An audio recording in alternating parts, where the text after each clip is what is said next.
একদিন স্কুল মাঠে আদিলকে পেছন থেকে ধাক্কা দিল রাফি। অন্যরা হাসল, কিন্তু আদিল চুপ। আদিল বলল, তোমার জন্য দোয়া করি ভাই। রাগ করলে আমি কেমন মুসলমান থাকব? রাসূল সাল্লাল্লাহু আলাইহি ওয়াসাল্লাম বলেছেন, তাকে শক্তিশালী বলো না যে কুস্তিতে জয় পায়, বরং সেই আসল শক্তিশালী যে রাগের সময় নিজেকে নিয়ন্ত্রণ করে। অন্যদিন খেলার মাঠে বিকেলে রাফি দৌড়াতে গিয়ে পড়ে যায়, কেউ সাহায্য করছে না। হঠাৎ আদিল এগিয়ে আসে, হাত বাড়ায়।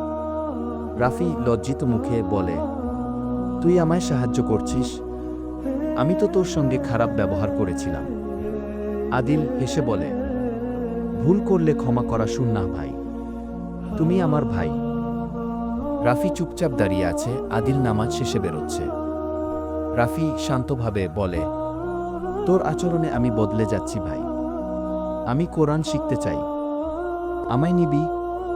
আদিল খুশি মুখে বলে, চলো রাফি, আমরা একসাথে শিখি রাসূল সাল্লাল্লাহু আলাইহি ওয়াসাল্লাম এর আদর্শে চলা কি।